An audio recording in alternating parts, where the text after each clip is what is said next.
వాక్యాన్ని ధ్యానించడం కంటే ముందు ప్రియులారా, దేవుని సహాయం కొరకు చిన్న ప్రార్థన చేసుకుందాం.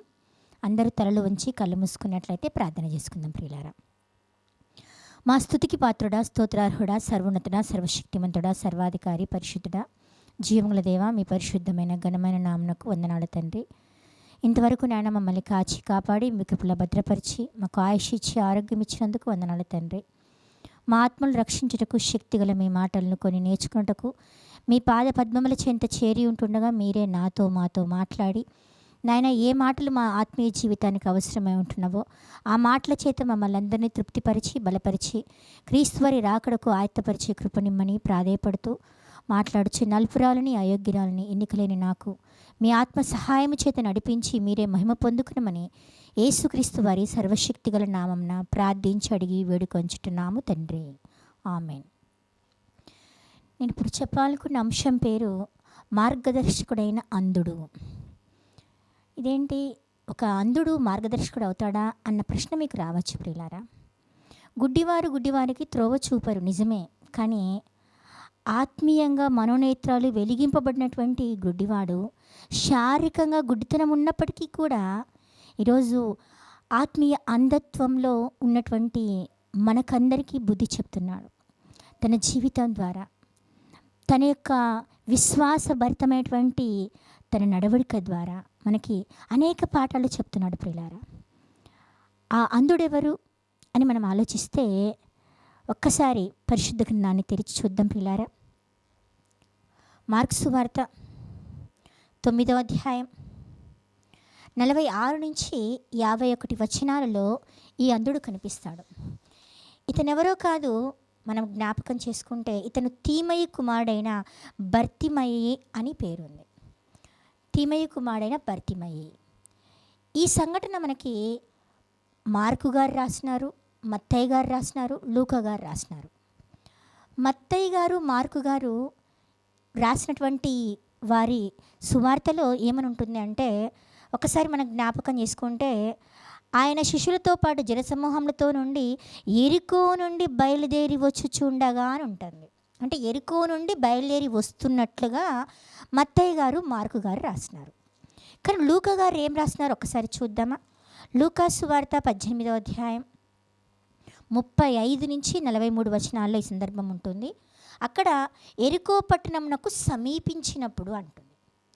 మత్తయి సువార్తలో 20వ అధ్యాయం 29 నుంచి 34 వచనాల్లో ఇదే సందర్భాన్ని మత్తయి గారు వెళ్ళుచుండగా, అంటే ఎరికోను దాటి వస్తున్నప్పుడు అని ఉంటుంది.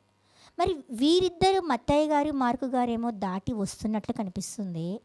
ఇక్కడ లూకా గారేమో ఆ పట్టణానికి, ఎరికో పట్టణానికి సమీపించినప్పుడు అని ఉంటుంది. అంటే ఏది కరెక్టు? అసలు ఎరుకుని దాటినప్పుడా వచ్చినప్పుడా అని ఆలోచిస్తే ఏది తప్పు కాదు ప్రియులారా.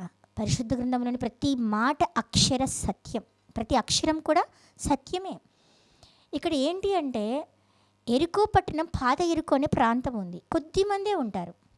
పాత ఎరుకో పట్టణాన్ని దాటి క్రీస్తువారు కొత్త ఎరుకోలోకి అడుగు పెడుతున్నాడు. ఆ క్రొత్త ఎరుకోలోకి సమీపించినప్పుడు అని లూకా గారు రాస్తున్నారు. అంటే అర్థం, క్రొత్త ఎరుకోలోకి అడుగు పెడుతున్నాడు. అడుగు పెడుతున్నప్పుడు ఇక్కడ పుట్టుక నుంచి గుడ్డివాడిగా ఉన్నటువంటి బిచ్చగాడు కనిపిస్తున్నాడు. ఆయన ఎరుకోలో ఉన్నారు. ఈ ఎరుకో ప్రాంతానికి క్రీస్తువారు క్రొత్త ఎరుకోకు ఒక్కసారే వచ్చినారు. ఆ క్రొత్త ఎరుకోలోనే జక్కయ్య గారు ఉన్నారు. కనుక ఈ రెండు సందర్భాలు మనం ఒకసారి ఆలోచన చేస్తాం. కానీ సమయాన్ని బట్టి ఈ గుడ్డివాడి గురించి మాత్రమే కొన్ని విషయాలు నేర్చుకుందాం ప్రియులారా. యేసుక్రీస్తు వారు ఆ ప్రాంతానికి ఒక్కసారి వచ్చినారు. ఆ వచ్చినప్పుడు దేవుడిచ్చిన అవకాశాన్ని గుడ్డివాడు పోగొట్టుకోలేదు. ఆయన ఎక్కడికి వెళ్ళినా క్రీస్తువారు ఎలా వెళ్ళేవాడంటే, తన వెంబడి అనేక మంది జనసమూహాలు చాలామంది వెంబడించేవారు. అలా వెంబడిస్తున్న క్రమంలో ఆయన ఎరుకో పట్టణానికి వచ్చినప్పుడు, తను ఎంటర్ అవుతున్నప్పుడు ఆ గుడ్డివాడు మార్గము పక్కన కూర్చొని, ఆ దారిలో కూర్చొని ఏం చేస్తున్నాడు అంటే భిక్షం అడుక్కుంటూ తను ఏం చేస్తున్నాడు అంటే ఆ శబ్దాన్ని వింటున్నాడు. గుడ్డివాడే కదా, కానీ చెవులైతే బాగా వినిపిస్తున్నాయి. కాబట్టి విన్నాడు. ఎప్పుడు ఇక్కడ ఈ దారిలో ఒకరు ఇద్దరు వెళ్ళేవారు, కానీ ఇక్కడ ఎందుకు ఇంతమంది కాళ్ళ చప్పుడు వినిపిస్తుంది, అంటే ఇంతమంది వస్తున్నా అంటే ఏదో స్పెషల్ ఉంది అని అక్కడ అడుగుతున్నాడు. అయ్యా ఎవరు వస్తున్నారు అని అడుగుతున్నప్పుడు అక్కడ వాళ్ళు చెప్పిన మాట ఏంటంటే, నజరేయుడైన యేసు ఈ దారిన వెళ్తున్నాడు అని చెప్తున్నారు.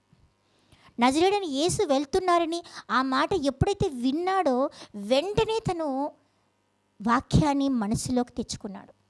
తను విన్న వాక్యాన్ని, హృదయంలో భద్రం చేసుకున్న వాక్యాన్ని తన నోటి ద్వారా సంబోధిస్తూ ఏమంటున్నాడు అంటే, దావీదు కుమారుడా అని సంబోధిస్తున్నాడు. నిజానికి నజరేయుడైన యేసు అని పిలిచినప్పుడు ఏమని పిలవాలి? నజరేయుడైన యేసుని పిలవాలి. కానీ ఆయన ఏమంటున్నాడు? దావీదు కుమారుడా అంటున్నాడు.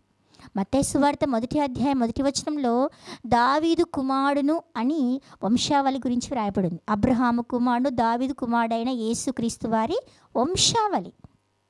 అంటే దావీదు గారు కుమారుడు క్రీస్తు వారని, దావీదు గారి యొక్క గోత్రంలో, యూదా గోత్రంలో పుట్టినటువంటి వాడు అని పాత నిబంధన యొక్క మాటలను తను విన్నాడు. అంటే క్రీస్తు వారి మాటలను విన్న వ్యక్తి ఏం చేస్తున్నాడు అంటే హృదయంలో భద్రం చేసుకున్నాడు, దాచుకున్న మాటను తిరిగి బయటికి పిలుస్తున్నాడు. ఏమని? దావీదు కుమారుడా అని. ఈరోజు ఇక్కడ ఈ సందర్భాన్ని మనం జ్ఞాపకం చేసుకుంటూ కొన్ని విషయాలు నేర్చుకుందాం ప్రియులారా. ఇతని ద్వారా మనం నేర్చుకోవాల్సిన పాఠం ఏంటి అంటే, మొదటిగా చూస్తే క్రీస్తు వారు ఆ ప్రాంతానికి ఒక్కసారే వచ్చినారు. అలా వచ్చిన తర్వాత ఆయన ఈ కార్యక్రమాలు అయిపోయిన తర్వాత తను ఎక్కడికి వెళ్ళినారు అంటే సిలువకు అప్పగించబడినాడు, అంటే మరణానికి అప్పగించబడినాడు. తను మరణించినాడు. తర్వాత మళ్ళీ ఎప్పుడు ఎరుక ప్రాంతానికి రాలేదు. వచ్చినటువంటి అవకాశాన్ని సద్వినియోగం చేసుకోవడానికి గుడ్డివాడు చాలా సిద్ధపాటు కలిగిన వాడిగా ఉంటున్నాడు. ఈరోజు మనకి దేవుడు ఎన్నోసార్లు అవకాశం ఇచ్చినాడు, మన బ్రతుకులు మార్చుకోమని, మన జీవితాలు సరిచేసుకోమని, మారు మనసు కలిగి జీవించమని. చేసినటువంటి పాపాన్ని, దోషాన్ని ఇక విడిచిపెట్టి నా దగ్గరికి రా, నువ్వు నా తట్టు తిరిగితే నేను నీ తట్టు తిరుగుతాను అని మనల్ని హెచ్చరిస్తున్నాడు, పిలుస్తున్నాడు. తన అదృశ్యమైన చేతులతో, తన గొప్పదైన చేతులతో ఆయన చేయి చాపి లోబడకపోయినా లోబడని ప్రజల వైపు దినమెల్లా ఆయన చేతులు చాపి పిలుస్తున్న దేవుడిగా ఉంటున్నాడు. కానీ ఆయన స్వరాన్ని వినకుండా ఉన్నాం. ఆయన ఎన్నో మార్లు వాక్యం ద్వారా మనల్ని హెచ్చరిస్తున్నా, మళ్ళీ సరిచేసుకోమని జ్ఞాపకం చేస్తున్నా, మన బ్రతుకులు ఏంటో తెలియచేస్తున్నా ఇంకా మనం ఎలా ఉన్నాము అంటే ఆయన దగ్గరికి రాలేని వారిగా ఉన్నాం. ఇచ్చిన అవకాశాన్ని పోగొట్టుకునే వారిగా ఉన్నాం. ఈనాడు ఎంతోమంది అవకాశాలు పోగొట్టుకొని మరణానికి వెళ్ళిపోతున్నారు, చనిపోతున్నారు. నీకు దేవుడిచ్చిన అవకాశాన్ని పోగొట్టుకుంటే మరణానికి అవకాశం రాదేమో. ఇచ్చిన అవకాశాన్ని సద్వినియోగం చేసుకోకపోతే నెక్స్ట్ మనం మరణానికి వెళ్ళిపోతామేమో, నెక్స్ట్ రోజే మన మరణమేమో, లేదా ఆ రోజే మరణమేమో, ఎవరు చెప్పగలరు? కనుక నీడనబడే దినం ఉండగానే ఆయన పిలుస్తున్నప్పుడే ఆయన స్వరానికి లోబడదాం ప్రియులారా. ఆయన దగ్గరకు వద్దాం. ఈయనైతే క్రీస్తు వారే తన దగ్గరకు వచ్చినారు. వచ్చిన అవకాశాన్ని పోగొట్టుకోకుండా తను ఎవరు వస్తున్నారయ్యా అని అడిగిన వెంటనే ఇదిగో ఇతను నజరేయుడైన యేసు అన్నప్పుడు వాక్యాన్ని మనసులో ఉంచుకొని దావీదు కుమారుడా అని గట్టిగా కేకలేస్తున్నాడు. అయ్యా నన్ను కరుణించయ్యా, దావీదు కుమారుడు కనికరించయ్యా అని ఆయన గట్టిగా ప్రార్థిస్తున్నాడు. ఈరోజు ఎంతోమంది వాక్యాలు వింటున్నాం ప్రియులారా, వాక్యాన్ని వింటున్నాం కానీ భద్రం చేసుకోలేని స్థితిలో ఉంటున్నాం. ఎందుకు అంటే హృదయంలో వాక్యానికి చోటు ఇవ్వట్లేదు, లోకంలో ఉన్న వార్తలకు చోటు ఇస్తున్నాం. ఒక న్యూస్ పేపర్ గంటలు చదువుతాం, లేదా ఎవరి గురించైనా మాటలు వినడానికి గంటలు కూర్చుంటాం. కానీ దేవుని మాటలు వినాలన్న ఆసక్తి లేదు, దేవుని మాటలు చదవాలన్న ఆసక్తి లేదు, దేవుని మాటలను మనము నేర్చుకోవాలన్న ఆసక్తి లేదు. కన్నులుండి కూడా ఆత్మీయ అంధత్వంలో ఉన్నాం. ఈ కన్నులతో ఏవేవో చూస్తున్నాం, ఏవో చదువుతున్నాం, కానీ ఈ కన్నులతో దేవుని పరిశుద్ధ గ్రంథాన్ని చదువుతున్నామా? విన్న మాటలను హృదయంలో దాచుకుంటున్నామా? ఈయనైతే హృదయంలో దాచుకున్నాడు కనుకనే దావీదు కుమారుడా అని సంబోధిస్తున్నాడు. ఈరోజు వాక్యాన్ని చదవక, వాక్యాన్ని హృదయంలో భద్రము చేసుకొనక, వాక్యానుసారంగా ప్రవర్తించక జీవితాలు పాడు చేసుకుంటున్నాం. వాక్యం హృదయంలో ఉంటే పాపము చెయ్యం ప్రియులారా. నీ ఎదుట నేను పాపము చేయకుండానట్లు నా హృదయంలో వాక్యం ఉంచుకొని ఉన్నాను అంటున్నాడు భక్తుడైన కీర్తనకారుడు 119వ కీర్తన 11వ వచనంలో. అంటే వాక్యం హృదయంలో ఉంటే పాపము చెయ్యం. కానీ మనం ఏం చేస్తున్నాం? హృదయంలో వాక్యాన్ని ఉంచుకోవట్లేదు. లోకంలో ఉన్న చెత్త చెదారం ఉంచుకుంటున్నాం కనుక మన జీవితాలు సరిచేయబడిన జీవితాలుగా ఉంటున్నాయి. కానీ ఇతను హృదయంలో వాక్యాన్ని భద్రము చేసుకున్నాడు. మొదటి పాయింట్. రెండవ పాయింట్ చూస్తే మనం జ్ఞాపకం చేసుకుంటే ఇచ్చిన అవకాశాన్ని వ్యర్థం చేసుకోవట్లేదు, ఇచ్చిన అవకాశాన్ని పోగొట్టుకోలేదు. క్రీస్తు వారు వస్తున్నారని తెలిసినప్పుడు అందరూ ఏం చేస్తున్నారు? అక్కడ అరుస్తుంటే, ఏం అరుస్తున్నావయ్యా, గమ్మునుండు అని కోపడుతున్నారు. ఒకసారి చూడండి ప్రియులారా, ఒకసారి మనం చూస్తే మార్క్సు వార్తలో ఆయన ఏమంటున్నాడు? త్రోపకను కూర్చుండి, దావీదు కుమారుడా నన్ను కరుణించు అని కేకలు వేయ మొదలు పెడుతున్నాడు. వాళ్ళు ఊరకుండమని అనేకులు వాడిని గద్దిస్తున్నారంట, అనేకులు గద్దిస్తున్నారు. అలా గద్దించిన వాళ్ళు శిష్యులు కూడా ఉన్నారేమో. ఎందుకంటే ఆయన వెంబడి ఉన్న వాళ్ళు శిష్యులు ఉన్నారు. ఒకనాడు శిష్యులు లోకంలో ఉన్నారు, కానీ క్రీస్తు వాళ్ళకి వచ్చిన తర్వాత వెలుగులోకి వచ్చినారు. ఇప్పుడు ఈ వ్యక్తి దూరంగా ఉన్నాడు కదా, పిలుస్తున్నాడు కదా, దేవుని చెంతకు రావడానికి ఇష్టపడుతున్నాడు కదా, నా వంతుగా నేను కూడా అతనికి సహకరించాలి కదా అన్న ఆలోచన లేకుండా ఏం చేస్తున్నారు? వాళ్ళు గమ్మునుండయ్యా, గమ్మునుండు అని అంటున్నారు. ఎందుకు కేకలేస్తున్నారు? గద్దిస్తున్నారంట, అరుస్తున్నారంట, కోప్పడుతున్నారంట. ఈరోజు మనం కూడా ఒకనాడు మన పాపపు జీవితాన్ని, చీకటి జీవితాన్ని విడిచిపెట్టి క్రీస్తు వారిలోకి వచ్చినాం. కానీ ఇప్పుడు ఇంకా అనేకులు క్రీస్తు వారికి దూరంగా ఉన్నారు. క్రీస్తు వారిని ప్రేమను ఎరుగక లోకంలో కలిసిపోతున్న వారిగా ఉన్నారు. మరణాంధకారంలో కొట్టుమిట్టాడుతున్న వారు ఉన్నారు. మరి వారిని క్రీస్తు వారి చెంతకు తీసుకురావాల్సిన బాధ్యత నీకు నాకు లేదా? మనం కూడా ఏం చేస్తున్నాం? అలా తీసుకుని రాక మనం కూడా గద్దిస్తున్నాం. ఏం మాట్లాడతావులేయ్యా, ఏం ప్రార్థనలేయ్యా అని వేరే వాళ్ళు ప్రార్థనలో ఉన్నా, లేదా వారి చెడు వ్యసనాలని, వారి దుర్వ్యసనాలని విడిచిపెట్టి మందిరానికి వస్తే మనమే అంటున్నాం, మందిరంలోనే ఏమంటున్నాం? అబ్బో, ఒకరోజు బూతు మాటలు మాట్లాడే వ్యక్తి, తాగి రోడ్ల మీద పడిపోయే వ్యక్తి, గొడవ పడే వ్యక్తి ఇప్పుడు ఎంత భక్తిపరుడుగా వస్తున్నాడో అంటూ ఎగతాళి చేస్తున్నాం. అంటే క్రీస్తు వారి దగ్గరికి రానివ్వకుండా చేస్తున్నాం. ఒకవేళ అలాంటి క్యారెక్టర్ మనలో ఉందా? అలాంటి క్యారెక్టర్ ఉంటే మనల్ని విడిచిపెట్టమని దేవుడు చెప్తున్నాడు. అలాంటి క్యారెక్టర్ మన జీవితంలో మనం కలిగి ఉన్నామేమో పరీక్షించుకుందాం ప్రియులారా. మన చేతనైతే క్రీస్తు వారి దగ్గరికి తీసుకొని వెళ్ళడానికి ప్రయత్నం చేయాలి, కానీ ఎప్పుడు కూడా క్రీస్తు వారి చెంతకు రానియకుండా ఆటంకపరచకండి. ఎందుకో తెలుసా? అలనాడు కనాను యాత్రలో ఉన్నటువంటి ఇశ్రాయేలును ఆటంకపరిచినటువంటి గొప్ప రాజ్యమైనటువంటి ఫరో రాజ్యమే సమూలంగా సముద్రంలో నాశనం అయిపోయింది. కుటుంబంలో ఉన్న వ్యక్తుల్లో ప్రథమ కుమారుడు చచ్చిపోయినారు. వారినే దేవుడు చూస్తూ ఊరుకోలేదు. అనేక మందిని కనాను యాత్రలో ఉన్నటువంటి వారికి ఎవరైతే అడ్డంకిగా ఆటంకంగా ఉన్నారో అనేక రాజ్యాలు, అనేక రాజులు, అమోరియా లాంటి గొప్ప గొప్ప రాజులు సైతం చనిపోయినారు. ఈరోజు మనమందరం కూడా పరమ కనానైనటువంటి పరలోకానికి సిద్ధంగా ఉన్నాం. అలా సిద్ధపాటు కలిగి ప్రయాణిస్తున్న వాడిని ఎవరైనా, అందులో నువ్వైనా నేనైనా ఆటంకంగా మారితే, అడ్డుపడితే దేవుడు నిన్ను నన్ను ఊరుకోడు ప్రియులారా. బహు జాగ్రత్త సుమా. జాగ్రత్త కలిగి మనము చేతనిత వారిని క్రీస్తు ప్రేమను చూపించి క్రీస్తు వారి చెంతకు నడిపించే వారిగా ఉండాలి, కానీ ఆటంకంగా ఉండకుండా ఉండాలని మనవి చేస్తున్నాను. ఇక్కడ ఈయన అలా అరుస్తున్న కేకలేస్తున్నాడంట, పెద్ద కేకలు. ఎందుకు? నా స్వరము క్రీస్తు వారి చెవిలో పడాలి, నా స్వరం క్రీస్తు వారి చెవిలో పడాలి. అలా చెవిలో పడేంతవరకు నేను అరుస్తూనే ఉంటాను అని భయపడలేదు. నిజానికి ఒక అడుక్కునే వ్యక్తిని కానీ మనము ఏం అరుస్తున్నావయ్యా అన్నామనుకోండి, సైలెంట్ అయిపోతాడు, భయపడతాడు. కానీ తనలో భయం లేదు. ఎందుకు భయం లేదు అంటే క్రీస్తు వారు నాకు ఇచ్చిన అవకాశాన్ని నేను పోగొట్టుకోను. ఈ అవకాశం పోతే మరొక అవకాశం నాకు రాదేమో. నేను వెళ్ళలేని స్థితిలో ఉన్నాను, కానీ ఆయనే నా దగ్గరకు వచ్చిండు కనుక ఆయనే నా దగ్గరకు వచ్చిన దేవుని దగ్గరికి నేను సద్వినియోగం చేసుకొని ఆయన ప్రేమను పొందుకోవాలి అనుకున్నాడు. అలా అనుకున్నాడు కనుకనే గట్టిగా అరుస్తున్నాడు ప్రియులారా.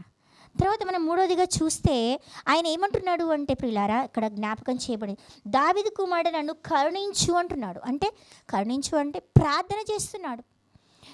కనికరించయ్యా, కరుణించయ్యా అంటున్నాడు. అంటే కనికరాన్ని, కరుణను కోరుకుంటున్నాడు, ప్రార్థన చేస్తున్నాడు. ఒక గుడ్డివాణి జీవితం ప్రార్థనలతో గడుపుతున్నాడు. దేవునికి మొరపెడుతున్నాడు. ఆ ప్రార్థన కూడా గట్టిగా కేకలేస్తూ మొరపెడుతున్నాడు. ఈరోజు మన జీవితాల్లో ప్రార్థన ఉందా? మన కుటుంబాల్లో ప్రార్థన ఉందా? కుటుంబంగా కలిసి ప్రార్థన చేస్తున్నామా? వ్యక్తిగతంగా ప్రార్థన చేస్తున్నామా? సంఘ ప్రార్థనలో, సహవాసంలో కలిసి ప్రార్థన చేస్తున్నామా? మనుషులందరి కొరకు ప్రార్థన చేయమంటున్నాడు కదా, మరి ప్రార్థించేవారిగా, మొరపెట్టేవారిగా ఉన్నామా? ఈయన మాత్రం ప్రార్థన చేస్తున్నాడు. ఎప్పుడు ప్రభుల వారు వచ్చినప్పుడు, ఆయన వచ్చిన వెంటనే, అంటే మనకు ఆయనకు సమీపంగా ఉండగానే నువ్వు ఆయనకు మొరపెట్టుము అంటున్నాడు కదా ప్రియులారా. ఆయన సమీపంగా ఉన్నాడు, దగ్గరగా ఉన్నాడు. ఆ సమయం పోగొట్టుకుంటే, దూరం అయిపోతే నువ్వు గట్టిగా అరిచినా కానీ వినిపించదేమో. కనుక ఆయన మనకు సమీపంగా ఉన్నాడు. ఆయన మొరపెట్టు వారికి అందరికీ బదులిచ్చే దేవుడిగా ఉన్నాడు.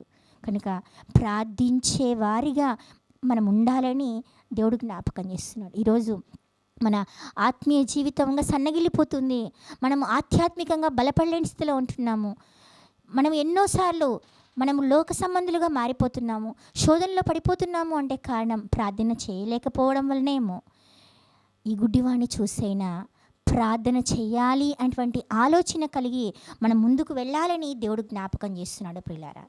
తర్వాత చూస్తే వెంటనే ప్రభుల వారు ఆ ప్రార్థన ఏం చేస్తున్నాడంటే, ఆయన ఎప్పుడైతే అరిచినాడో, కేక వేసినాడో, వెంటనే క్రీస్తు వారు నిలిచిపోయిండంట. అంటే ఆయన ప్రార్థన క్రీస్తు వారు నిలబెట్టేంతగా ఉంది, నిలిచేంతగా ఉంది, ఆగిపోయేంతగా ఉంది. ఆయన అరుపులు క్రీస్తు వారి చెవులో వచ్చినాయి లేదో, వెంటనే ఆయన ఆగిపోయాడు. అరుపులు అంటే అరుపులు కాదు, అరుపుల్లో ఏముంది? ప్రార్థన ఉంది. అంటే నా ప్రార్థన క్రీస్తు వారిని ఆపేంతగా ఉండాలి.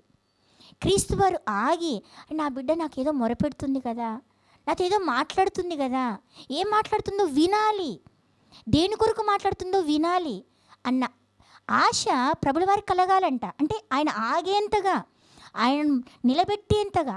ఆయన వెళ్ళిపోతున్నాడు. ఆయన దాటిపోతే, వెళ్ళిపోతే అక్కడ కార్యం జరగదు ప్రియులారా. దాటిపోతే గుడ్డివాడి జీవితంలో ఈ అద్భుతం జరగదు ప్రియులారా. ఈరోజు మన కుటుంబాల్లో అద్భుతం, ఆశ్చర్యం జరగాలి అంటే మన ప్రార్థన క్రీస్తువాణి ఆపేంతగా ఉండాలి. అలా ఆపేంతగా ఉండాలి అంటే విసుగక ప్రార్థించాలి. వాళ్ళు అరుస్తున్నా, కేకలేస్తున్నా, ఎందుకు నోరు మూసుకొని గదిరిస్తున్నా, కోప్పడుతున్నా, ఆయన ఏమాత్రం భయపడకుండా ప్రార్థన చేస్తున్నాడు. అంటే ఆయన ప్రార్థనలో భయము లేని ప్రార్థన ఉంది. అంటే ఏం చేసినా పర్లేదు, నా సౌండ్ మాత్రం ప్రభుల వారికి వినిపించాలి. వినిపిస్తే ఆయన ఆగుతాడు. ఆగితే అద్భుతం జరుగుతుంది. ఆయన వెళ్ళిపోతే నా జీవితంలో అద్భుతం జరగదు. ఈరోజు మనం మన కుటుంబంగా ఇంట్లో తలుపులు మూసుకుని దేవునికి గట్టిగా మొరపెట్టేవారిగా ఉండాలి, గట్టిగా ప్రార్థించేవారిగా ఉండాలి. ఎంతగా అంటే ఆయన దగ్గర నుంచి సమాధానం వచ్చేంత వరకు విసుగగా ప్రార్థించాలి. ఏదో అలవాటుగా, ఏదో ఆచారంగా 2 మాటలు నోట్లో నుంచి వచ్చి ప్రార్థన చేస్తున్నాం, ఆమెను అనేస్తున్నాం, దేవా నీకు స్తోత్రం, నాకు ఆత్రం అనేటటువంటి ప్రార్థన మనం చేయకూడదు ప్రియులారా. ఆయన దగ్గర నుంచి జవాబు పొందుకునేంతగా మనం ప్రార్థన చేయాలి. అలా ప్రార్థన చేయాలి అంటే మన భక్తి జీవితం ఈ గుడ్డివాణిలో ఉన్నంతగా ఏ దానికి భయపడకుండా, దేనికి బెదిరుకోకుండా ప్రార్థించాలి. ఈరోజు ఎక్కడైనా నువ్వు ఉద్యోగం చేసే కాడైనా, పని చేసే కాడైనా, ఎక్కడ ఉన్నా నిన్నెవరైనా ప్రార్థించు అంటే ధైర్యంగా ప్రార్థించే మనసుందా నీకు? నిన్న మేము ప్రయాణం చేసి వస్తూ ఉంటే వెహికల్లో ఒక వ్యక్తి ట్రక్కులో ముస్లిం అతను సాయంకాలం నిలబడుకొని కళ్ళు మూసుకొని ధైర్యంగా ప్రార్థిస్తున్నాడు. ఎక్కడ? హైవేలో. అన్యులు లేదా క్రీస్తు వారిని ఎరుగని వారు ధైర్యంగా ప్రార్థించడానికి వెళ్తున్నారు. కానీ మనమే ప్రార్థించాలంటే ఎవరు చూసి మనల్ని క్రైస్తవులు అనుకుంటారో, అలా క్రైస్తవులు అనుకుంటే మనకు రావాల్సినటువంటి ఏవైనా ఉద్యోగం అవకాశాలైనా లేదా మనకున్నటువంటి సర్టిఫికెట్ మార్చేస్తారేమో అనే భయముతో ధైర్యంగా ప్రార్థించలేని వారిగా ఉన్నాం. కానీ ఇతను మాత్రం ధైర్యంగా ప్రార్థిస్తున్నాడు. అంటే దేవుని కొరకు ధైర్యంగా ప్రార్థించడానికైనా, మాట్లాడడానికైనా, గట్టిగా స్తుతించడానికైనా, గణపరచడానికైనా మనం సిద్ధంగా ఉండాలి అని దేవుడు ఈ గుడ్డివాడి ద్వారా మనకి పాఠాన్ని తెలియచేస్తున్నాడు ప్రియులారా. మరొక మాటను చూసుకుంటే, ఇతన్ని ఎవరైతే గద్దించినారో ఆ గద్దించిన వారి దగ్గరనే ప్రభుల వారు ఏమంటున్నారు చూడండి, ఆ నిలబడుకొని ఏమంటున్నాడు, అయ్యా మీరు వెళ్ళి అతను తీసుకొని రండి, నా దగ్గరికి తీసుకొని రండి అని చెప్తున్నాడు.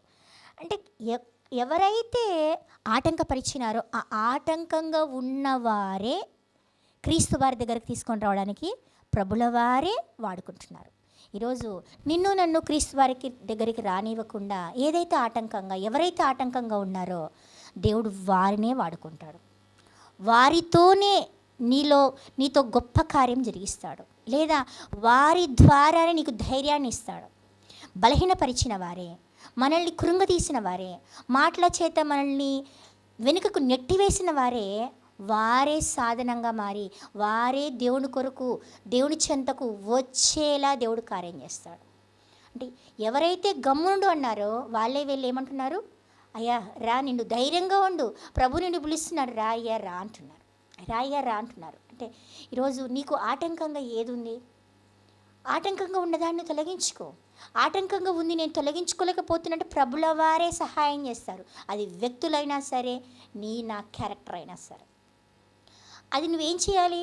నువ్వు దేవునికి మొరపెట్టినప్పుడు అది జరుగుతుంది. ఆ కార్యం జరగాలి అంటే ఖచ్చితంగా దేవునికి మొరపెట్టి విసుగక ప్రార్థిస్తే ఆటంకంగా ఉన్న వ్యక్తులైనా, మనకి క్రీస్తు వారి చెంతకు రానివ్వకుండా ఆటంకంగా ఉన్న పాపమైనా సరే తొలగిపోతుంది.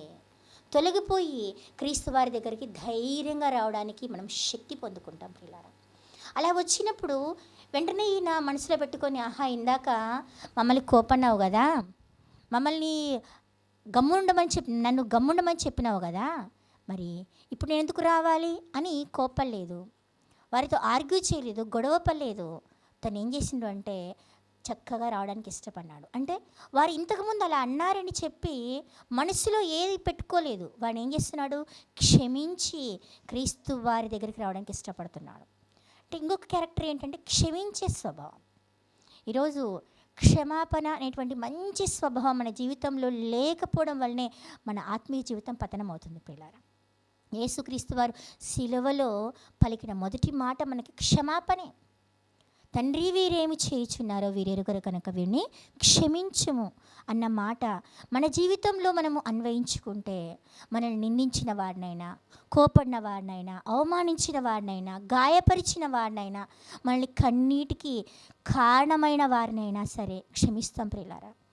ఈనాడు అలాంటి స్వభావం మనం లేకపోవడం వల్లనే, క్షమించే మనసు లేకపోవడం వల్లనే ఒకరినొకరు ద్వేషించుకుంటున్నాం, ఒకరినొకరు దూషించుకుంటున్నాం, ఒకరినొకరిని బాధించుకుంటున్నాం. ఆ క్షమాపణ లేక ఆఖరికి ఒకరిని చంపడానికైనా ఇష్టపడుతున్నాం. క్షమాపణ మనసు లేకపోవడం వల్లనే ఈనాడు అనేక రకాల మారణకాండలు, అనేక రకాల భయంకరమైన పాపభూయిష్టమైన కార్యాలు జరుగుతున్నాయి అంటే క్షమించలేకపోవడం వల్లనే. వాళ్ళు ఇట్లా అన్నారు కదా అనేటువంటి ఆలోచనతోనే. ఒక కాలేజీలో ఒక స్టూడెంట్ని సారు క్వశ్చన్ అడిగింటారంట. అడిగితే ఆ అబ్బాయి సమాధానం చెప్పలేదంట. చెప్పనందుకు అమ్మాయిలు నవ్విండ్రు. ఒక అమ్మాయి కొంచెం ఎక్కువగా నవ్విందంట. ఆ నవ్వినటువంటి ఆ మాటను మనసులో పెట్టుకొని చిన్నగా, అరే నేను ఆన్సర్ చెప్పలేదు కనుక ఆమె నవ్వింది, దాందేముంది అనుకొని క్షమించింటే అయిపోతుండేది.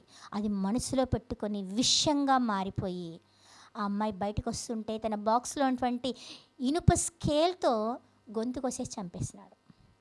ఎందుకు? క్షమించలేక. చిన్న చిన్న కారణాలను బట్టి, చిన్న చిన్న ఇన్సిడెంట్లకే చంపడానికి పోతున్నాం. కారణం క్షమించే మనసు లేకపోవడమే ప్రియులారా. ఈరోజు భర్త ఏదో మనల్ని అన్నాడని చెప్పి భర్త మీద కోపడుతున్నాం, మాట్లాడలేని స్థితిలో ఉంటున్నాం. కానీ భర్తని ఒక్కసారి, నేను చేసిన ప్రతి పాపాన్ని నా ప్రభు వారు క్షమించినప్పుడు నేను ఎందుకు క్షమించలేను అని ఒకసారి అనుకుంటున్నామా? అది భార్య అయినా సరే, భర్త అయినా సరే, పిల్లలైనా సరే, బయటి వారైనా సరే, ఎవరైనా సరే, మనము ఒక్కసారి క్రీస్తు వారి కల్వరి ప్రేమను జ్ఞాపకం చేసుకుందాం ప్రియులారా. క్రీస్తు వారి కల్వరి ప్రేమ ఎంత గొప్పది అంటే, ఆయన బాధించిన వాడిని సైతం, హింసించిన వాడిని సైతం, నిందించిన వాడిని సైతం, ఆఖరికి చంపే ముందు కూడా ఆయన క్షమించమని అడిగినాడు అంటే ఆ కల్వరి ప్రేమ నిన్ను నన్ను బలవంతం చేయడం లేదా? ఆ ప్రేమలో నువ్వు నేను ఎదిగితే ఖచ్చితంగా క్షమించమని అడుగుతాం, లేదా క్షమిస్తాం. కానీ మనము క్షమాపణ అడగడం లేదు, క్షమించడానికి ముందుకు రావడం లేదు. ఒకటి గుర్తుంచుకోండి ప్రియులారా, చనిపోయే లోపు మనము ఇతరులని క్షమించకపోయినా, లేదా మనం చేసిన తప్పుకు క్షమాపణ అడగకపోయినా మనం పరలోకాన్ని పోగొట్టుకుంటాం, ఖచ్చితంగా పోగొట్టుకుంటాం. ఎందుకంటే మన సహోదరుని ద్వేషిస్తున్నాం కనుక. ద్వేషించిన వాడు నరహంతకుడు అన్నాడు, ద్రోహి అన్నవాడు నరహంతకుడు అన్నాడు. నీ సహోదరుని నువ్వు ప్రేమించకపోతే నువ్వు మరణంలోనే ఉన్నావు అన్నాడు. ఈరోజు ఎంతోమంది మేము మరణంలోనే ఉన్నామేమో. దయచేసి క్షమించే స్వభావాన్ని కలిగి ఉందాం. అది మన కుటుంబంలో అయినా సరే, సంఘంలో అయినా సరే, సమాజంలో అయినా సరే, మన బంధువులైనా సరే, ఎవరినైనా క్షమించడానికి సిద్ధంగా ఉండాలని దేవుడు ఈ వ్యక్తి ద్వారా మనకి హెచ్చరిక చేస్తున్నాడు ప్రియులారా. ఇతను మర్చిపోయిండు. వెంటనే అతను ధైర్యం తెచ్చుకో రా అన్నప్పుడు ఏ మాట మాట్లాడలేదు. నన్ను ఇందాక ఇలా అన్నావు కదా, నేను తిరిగి అంటాను అనలేదు. మాటకు మాట మనం బదులు చెప్తాం. లేదా ఒకరోజు నన్ను ఇలా అన్నాడు కదా, నేను మళ్ళా నాకు టైం వచ్చినప్పుడు నేను మాట్లాడతా అంటారు. నాకు టైం రాకపోతుందా, నేను అప్పుడు నీ కథ తెలుస్తా అంటాం. కానీ అతనికి టైం వచ్చింది, ప్రభుల వారే రమ్మన్నారని చెప్పి చూసినామా నా లెవెల్ ఏంటో, నన్ను ఇందాక అన్నారు కదా అని తను గర్వంగా మాట్లాడలేదు, అహంకారంగా మాట్లాడలేదు, నిందిస్తూ మాట్లాడలేదు, కాని మాటలు మాట్లాడలేదు. కానీ తను సమాధానంగా వెళ్ళడానికి ఇష్టపడిన వ్యక్తిగా ఉంటున్నాడు. తర్వాత మనం చూస్తే అక్కడ తను వెళ్తూ ఏం చేస్తున్నాడు అంటే, వాక్యంలో చూస్తే ఆయనను పిలుస్తున్నాడని చెప్పినప్పుడు 50 వచనం ప్రియులారా, మార్కు సువార్త 9వ అధ్యాయం 10వ అధ్యాయం 50 వచనం. అంతటా వాడు బట్టను పారవేసి అని ఉంది. ఏం చేస్తున్నాడంట? బట్టను పారవేసిండు. బట్ట ఎందుకు? తన జీవనాధారానికి అది చాలా ప్రాముఖ్యమైనది. గుడ్డివాడు కదా, ఎక్కడ పడితే అక్కడ వేస్తే డబ్బులు, తను కళ్ళు లేవు కాబట్టి వెతుక్కొని తీసుకోలేడు. ఆ బట్టలో వేస్తారు, బట్ట పరుచుకుంటాడు కూర్చున్నప్పుడు. ఆ బట్ట మీద ఎవరైతే వేస్తారో ఆ బట్టను 4 చెంగులు పట్టుకొని చక్కగా తన దగ్గర భద్రం చేసుకుంటాడు. కానీ ఇప్పుడు ఏం చేస్తున్నాడు? బట్టను పారవేస్తున్నాడు. అంటే అర్థం ఏంటి? బట్టను పారవేసినట్టు ఈ బట్టతో నాకు అవసరం లేదు అంటే తనకు అక్కర లేదు అనుకుంటున్నాడు. ఎవరు అక్కర అంటున్నాడు? దేవుడు ఉంటే చాలు, నాకు ఈ బట్ట అవసరం లేదు, నాకు నా దేవుడు, నా ప్రభువు నాతో ఉన్నాడు అని విశ్వసిస్తున్నాడు. ఈరోజు మనము ఎన్నో కలిగి ఉన్న ప్రభువారిని లెక్క చేయని వారిగా ఉంటున్నాం. ఏమన్నా అంటే నాకు ఆస్తి ఉంది, నాకు దేవుడితో ఏం పని, నాకు అంతస్తు ఉంది, ఐశ్వర్యం ఉంది, పొలాలు ఉన్నాయి, ఫ్లాట్స్ ఉన్నాయి, నాకు దేవునితో ఏం పని అనేవారు క్రైస్తవ కుటుంబాల్లోని పిల్లలు ఉన్నారు ప్రియులారా.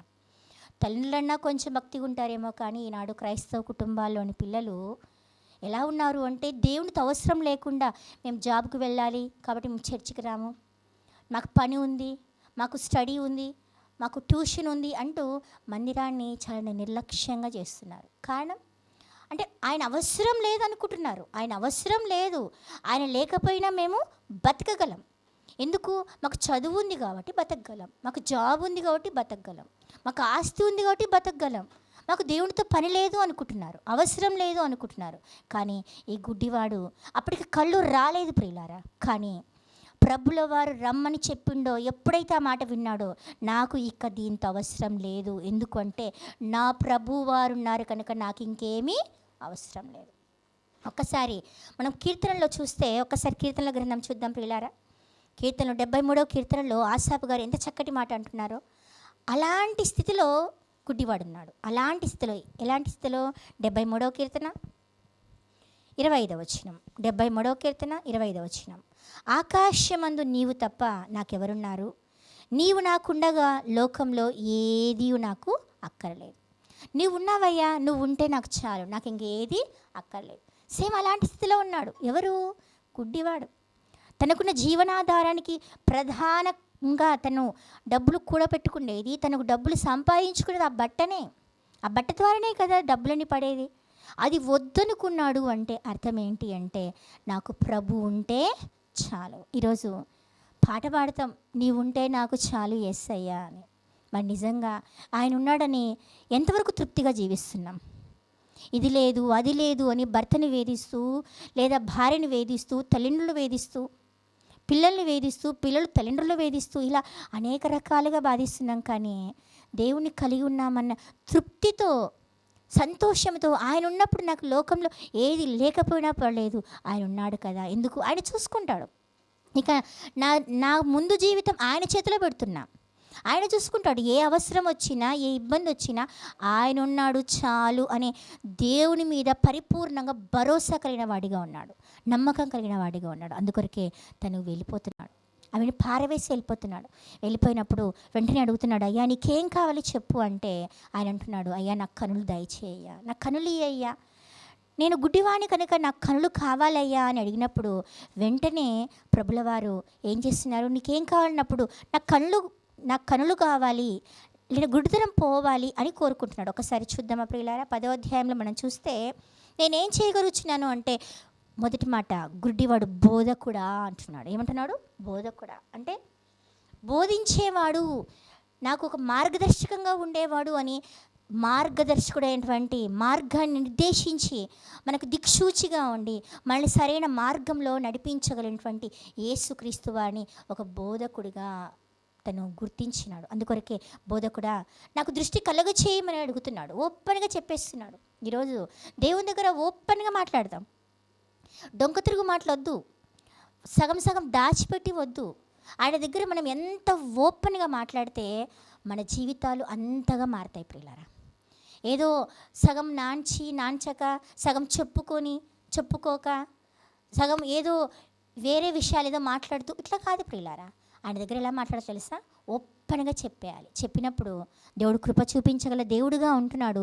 అలా చెప్పిన వెంటనే అంటున్నాడు, నీ విశ్వాసం, నీ వెళ్ళుము, నీ విశ్వాసం నిన్ను స్వస్థపరచు, నువ్వు వెళ్ళు, నీ విశ్వాసం నిన్ను స్వస్థపరుస్తుంది అంటున్నాడు. నిజమే, ఆయనలో ఎంత బలమైన విశ్వాసం ఉంది అంటే, క్రీస్తు వారు ఉన్నారు, ఆయన దగ్గరికి వెళ్తున్నాను, ఆయన నాకు కనులు ఇస్తాడు, నేను చూపు పొందుకుంటాను, నాకు ఈ బట్టతో అవసరం లేదు, నాకు ఇంకా అడుక్కునే జీవితం నాకు అవసరం లేదు, నా పాత జీవితంతో నాకు ఇంకా పని లేదు అని గ్రహించిండు. ఈరోజు క్రీస్తు వాళ్లకు వచ్చిన తర్వాత కూడా ఇంకా పాత రోత జీవితాన్ని అలవర్చుకొని, పాత రోత జీవితాన్ని ప్రేమిస్తూ, పాత రోత జీవితం వైపే మన అడుగులు వేస్తున్నామేమో, మళ్ళీ జ్ఞాపకం చేసుకుంటున్నామేమో, అది కావాలని కోరుకుంటున్నామేమో. విడిచిపోచిన జారత్వం కావచ్చు, త్రాగుడు కావచ్చు, సిగరెట్లు కావచ్చు, సినిమాలు కావచ్చు, అల్లరి చిల్లరి వ్యవహారాలు, అల్లరితో కూడిన ఆటపాటలు కావచ్చు, లోక సంబంధమైన మాటలు కావచ్చు, ఇవన్నీ విడిచి వచ్చినాం కదా ప్రియులారా. మరి విడిచి వచ్చిన తర్వాత మళ్ళీ ఎందుకు కోరుకుంటున్నాం? కానీ తన జీవితంలో అది నాకు ఇంక అవసరం లేదు అంటే నేను ఇంకా క్రీస్తు వాళ్ళలో నూతన జీవితాన్ని నేను ప్రారంభిస్తాను, నూతన అడుగులు వేస్తాను, క్రీస్తు వారి యందు విశ్వాసంతో ముందుకు వేస్తానని తన విశ్వాసంలో బలంగా ఉన్నాడు. తన విశ్వాసంలో నిరీక్షణ ఉంది. ఏ నిరీక్షణ ఉంది? నాకు ఇంకా చూపు నేను పొందుకుంటాను. ఆ నిరీక్షణ తనకి చూపు వచ్చేలా చేసింది. దేవుడే అంటున్నాడు, ప్రభువారే అంటున్నారు, అయ్యా నీవు వెళ్ళుము, నీ విశ్వాసం నేను స్వస్థపరచును అంటే, నీ విశ్వాసం అంటే ప్రభువే సర్టిఫై చేస్తున్నారు నీకు విశ్వాసం ఉంది అని. ఈరోజు మన ఇంటోళ్ళు అంటున్నారా, అమ్మ నీకు విశ్వాసం ఉంది, నువ్వు ప్రార్థన చేస్తే జరుగుతుంది, అమ్మ నాకు విశ్వాసం ఉంది, దేవుడు నీకు తోడుగా ఉన్నాడు, అమ్మ నాకు విశ్వాసం ఉంది, నువ్వు ఏది తలపెట్టిన కార్యక్రమం అయినా జరుగుతుంది, ఎందుకంటే దేవుడు నీలో ఉన్నాడు అని ఎవరైనా చెప్పగలుగుతున్నారా?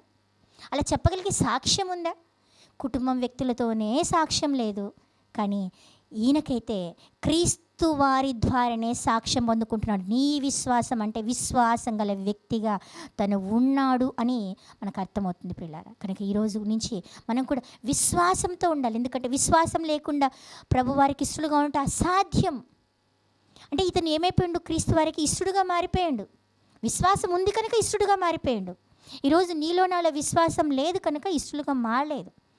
ఇష్టడుగా మారడం మాత్రమే కాదు, తను వెతుకు వారికి, దేవుని దగ్గరికి వచ్చే వారికి దేవుడు ప్రతిఫలం దయచేయగలడని ఆయన నమ్మినాడు కనుకనే వచ్చిండు. హెబ్రీ పత్రిక 11వ అధ్యాయం 6వ వచనంలో వ్రాయబడిన మాటను తన జీవితంలో అన్వయించుకున్నాడు. ఈరోజు మనం కూడా దేవుని లేఖనాలు చెప్పడం కాదు, మన జీవితానికి అన్వయించుకోవాలి. ఆ విశ్వాసంతో ముందుకు కొనసాగే వారిగా మనం ఉండాలి అని దేవుడు జ్ఞాపకం చేస్తున్నాడు ప్రియులారా. తర్వాత చివరిగా చూస్తే అతని చూపు పొందుకున్న తర్వాత, అమ్మయ్య నాకు చూపు వచ్చేసింది, నేను నా కుటుంబంతో వెళ్ళిపోవాలి, నా కుటుంబాన్ని చూడాలి, మా అమ్మని చూడాలి, మా నాన్నని చూడాలి, నాకు ఇంకా ఎంతమంది తనకున్నారో, భార్య ఉందో, పిల్లలు ఉన్నారో మనకు తెలియదు, కానీ కుటుంబం ఉంటారు కదా ప్రియులారా, చిన్నాన్న, పెద్దనాన్న, మామ వాళ్ళు, ఇలా ఎవరో ఒకరు ఉంటారు కదా, కొంతమంది ఉంటారు కదా, వాళ్ళు ఎలా ఉన్నారో చూడాలి, వారి దగ్గరికి వెళ్ళాలి, నన్ను నేను కనపరుచుకోవాలి, లోకాన్ని చూడాలి, లోకం ఎంత అందంగా ఉందో చూడాలి, లోకంలో ఎన్ని అద్భుతాలు ఉన్నాయో చూడాలి, లోకంలో ఉన్నటువంటి స్థితిగతులు చూడాలని ఏమనుకోలేడు. ఏమనుకున్నాడు? తన కుటుంబం దగ్గరికే వెళ్ళేది, కానీ క్రీస్తువాణి వెంబడించినాడు. చూడండి ప్రియులారా, చివరి వచనం చూస్తే చివరి లైన్, వెంటనే వాడు త్రోవను ఆయన వెంట చూపు పొంది వెళ్ళాను. చూపు పొందిండు, కుటుంబం దగ్గరికి వెళ్ళలేదు, ఆయన వెంట వెళ్తున్నాడు. ఆయన వెంట అంటే ఆయన వెంబడిస్తున్నాడు. అంటే వెంబడించాలంటే తన మనసులో ఒక స్థిర నిశ్చయం ఉంది. ఏమని? ఆయన్ని వెంబడించే వాళ్ళు ఎలా ఉండాలంట? లూకా సువార్త, ఆయన వెంబడించే వాళ్ళు ఎలా ఉండాలంట? 9వ అధ్యాయం 23వ వచనం. లూకా సువార్త 9వ అధ్యాయం 23వ వచనంలో వ్రాయబడిన మాటను మనం జ్ఞాపకం చేసుకుంటే, మరియు ఆయన అందరితో ఇట్లనెను, ఎవడైనను నన్ను వెంబడింపగోరని ఎడల తను తాను ఉపేక్షించుకొని ప్రతి దినము తన సిలువనెత్తుకొని నన్ను వెంబడింపవలను. అంటే తను తాను ఉపేక్షించుకోవాలి. అపేక్ష అంటే కోరుకోవడం, ఉపేక్ష అంటే వద్దనుకోవడం, అంతే, కాదనుకోవడం, నాకు అవసరం లేదనుకోవడం. అంటే లోకంతో నాకు అవసరం లేదు, పాపంతో అవసరం లేదు, లోకంలో ఉన్న వాటి కొరకు నాకు ఆశ లేదు, నాకు ఏదీ వద్దు. ఇంకా చెప్పాలంటే నా తల్లిదండ్రుల కంటే కూడా ఎవడైనా తన తల్లినేను, తండ్రినేను, అన్నదమ్ములేను, అక్క చెల్లెనేను విడవకుండా నన్ను ప్రేమించిన వాడు నాకు పాత్రుడు కాడు అన్నాడు. అంటే క్రీస్తు వారి కొరకు ఏది అవసరం నాకు లేదు, అన్నీ కాదనుకొని క్రీస్తు వారిని వెంబడించడానికి వస్తున్నాడు. ఉపేక్షించుకుంటున్నాడు, తనకు ఏది వద్దనుకుంటున్నాడు, క్రీస్తు వారే కావాలనుకుంటున్నాడు. వద్దనుకుంటున్నాడు అంటే లోకంతో కూడా సంబంధం లేదు. ఎలా ఉండాలనుకుంటున్నాడు? పరిశుద్ధమైన జీవితం. క్రీస్తుని వారిని వెంబడించాలంటే క్రీస్తు వారి పరిశుద్ధుడు కనుక ఆయన్ని వెంబడించే వాళ్ళు కూడా పరిశుద్ధంగా జీవించడానికి ఇష్టపడిన వాళ్ళే వెంబడిస్తారు, లేదంటే వెంబడించరు. చాలామంది క్రీస్తు వారిని వెంబడించినారు. క్రీస్తు వారు ఆత్మ సంబంధించిన గురించిన విషయాలు తెలియజేస్తూ, అయ్యా ఆహారం కొరకు ఎక్కువ ఆలోచిస్తున్నారు మీరు, శరీరం నిష్ప్రయోజనమైంది, ఆత్మ సిద్ధమే అని ఆత్మ గురించి ఎన్నో ఆత్మీయ మాటలు చెప్పినప్పుడు అనేకులు అంట, అమ్మో ఇది ఎక్కడ బోదా అని ఆయన విడిచిపెట్టి వెళ్ళిపోయినారంట. ఎందుకు? శరీరాన్ని గురించి చెప్పట్లేదు, ఈయన ఆత్మ గురించి చెప్తున్నాడు. నిజమే ప్రియులారా, ఈనాడు శరీరం గురించిన ఆలోచనలు ఎక్కువ ఉంటాయి కానీ ఆత్మ గురించిన ఆలోచనలు ఉండవు. కానీ ఇతను ఆత్మ సంబంధిగా మారడానికి ఇష్టపడినాడు కనుకనే శరీరం గురించిన ఆలోచనలు చేయలేదు, శరీరం గురించిన తలంపులు చేయలేదు, తన కుటుంబం గురించిన ఆలోచన చేయలేదు, లోకంలో ఉన్న బంధాలు బంధుత్వాల గురించి చేయలేదు. కానీ తను కోరుకున్నది ఏంటంటే క్రీస్తువాని వెంబడించాలి. క్రీస్తువాని వెంబడించాలి అంటే క్రీస్తు వారి వలె నడవడానికి ఇష్టపడుతున్నాడు, ఒక గొప్పగా జీవించడానికి ఇష్టపడుతున్నాడు. ఈరోజు నా జీవితంలో మనం కూడా అలా జీవించడానికి ఇష్టపడుతున్నామా? అలా బ్రతకడానికి ఇష్టపడుతున్నామా? ఒక్కసారి మళ్ళీ మనం జ్ఞాపకం చేసుకుందాం ప్రియులారా, ఒక్కసారి మళ్ళీ మనం పరీక్షించుకుందాం ప్రియులారా. ఈరోజు నా జీవితంలో మనం ఎట్లున్నాం? ఈయన తన గుడ్డివాడైనప్పటికీ కూడా తన ఆత్మీయ నేత్రాలు వెలిగింపబడిన ఈరోజు మనకి యుగ సంబంధమైన దేవత మన కనులకు గుడ్డితనం కలగజేసింది. అందుకొరకే మన కన్నులున్నా కూడా చూడని వారిగా ఉంటున్నాం. క్రీస్తు వారు అన్నారు కదా ఒకనాడు, ఏమన్నారు? అయ్యా చూడని వారు చూడవలను, చూచివారు గుడ్డివారు కావలను అన్నప్పుడు శాస్త్రులు పరీక్షలు ఏమన్నారు? అంటే మేము గుడ్డివారమా అంటారు. మమ్మల్ని గురించి అయినా చెప్పింది అంటే అవును, కన్నులు ఉన్నాయని చెప్పుకుంటూ ఆత్మీయ అంధత్వంలో మనం జీవిస్తే మనం ఎవరికి మార్గాన్ని చూపించలేం, ఎవరికి క్రీస్తు వారికి చెంతకు నడిపించలేం.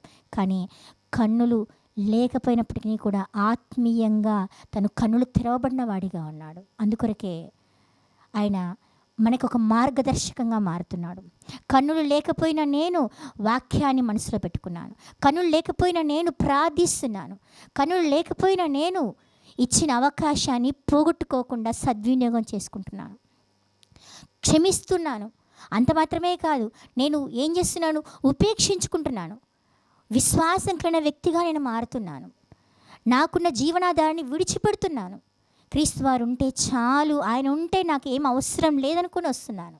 మరి కన్నులు లేకపోయినా, అప్పటికి ఏం కన్నులు లేకపోయినా నేను ఇంతగా క్రీస్తు వారి కొరకు నేను ముందుకు వస్తున్నానే, అది నా దేవుడు చూసినాడు కనుకనే ఈ ప్రాంతానికి ఒక్కసారి వచ్చిన నన్ను దర్శించి, నా కళ్ళు ముట్టి, నన్ను స్వస్థపరిచి, ఆయన వెంబడి వచ్చేలా నన్ను ఆటంకపరచకుండా నేను వస్తున్నా కూడా రమ్మని గమ్మున మౌనంగా ఉన్నాడు అంటే ఆయన అడుగు మార్గంలో, ఆయన అడుగు జాడల్లో నేను నడచాలని ఆయన ఇష్టపడుతున్నాడు.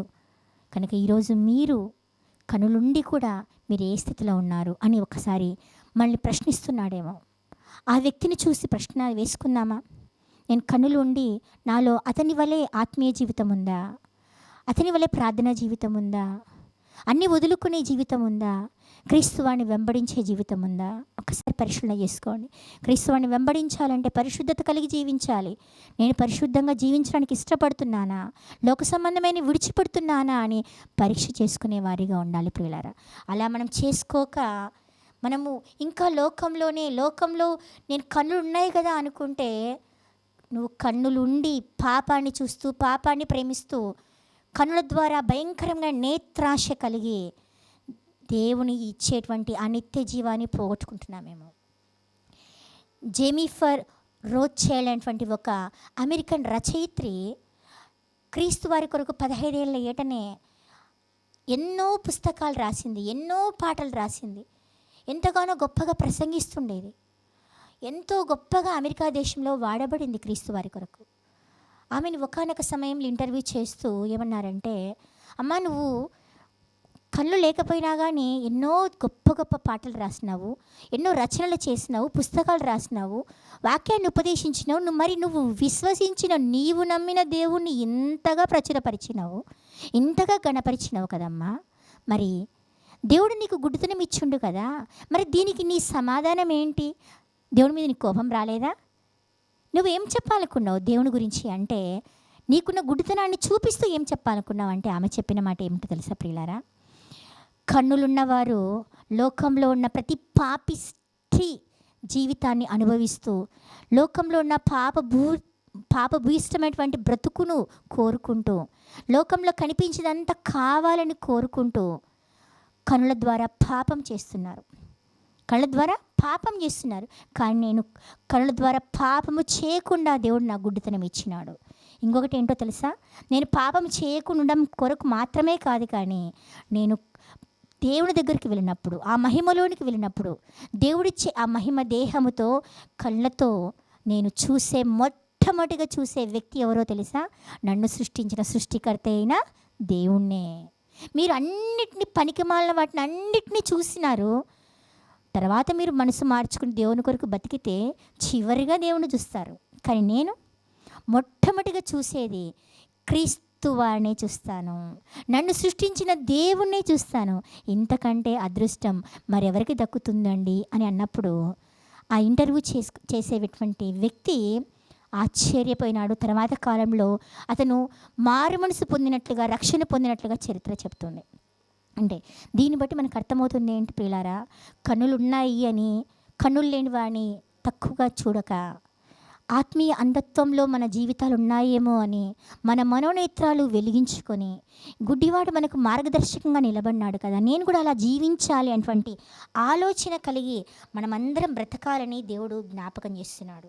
ఇతని యొక్క పేరుకు బర్తిమయ్యి అంటే అర్థం ఏంటో తెలుసా ప్రియులారా? ఘనుడైన కుమారుడు.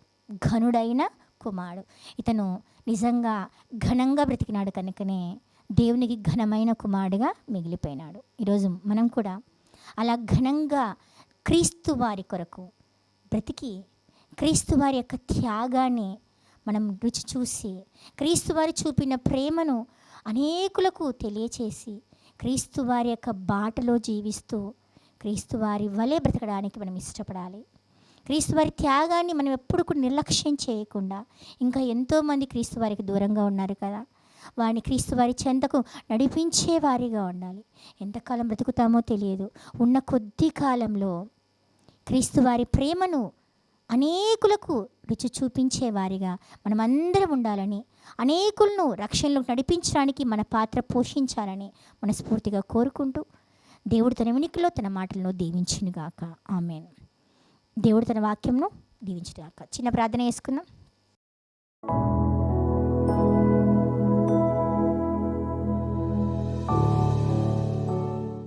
పరిశుద్ధుడా, జీవగల నాయన, మీ పరిశుద్ధమైన ఘనమైన నామమునకు వందనాలు తండ్రి. ఇంతవరకు నాయన నేను బిచ్చగాడుగా ఉన్నటువంటి గుడ్డివాడైనటువంటి భర్తిమయ్య గురించి నాయన అనేక విషయాలను మేము నేర్చుకున్నాం తండ్రి.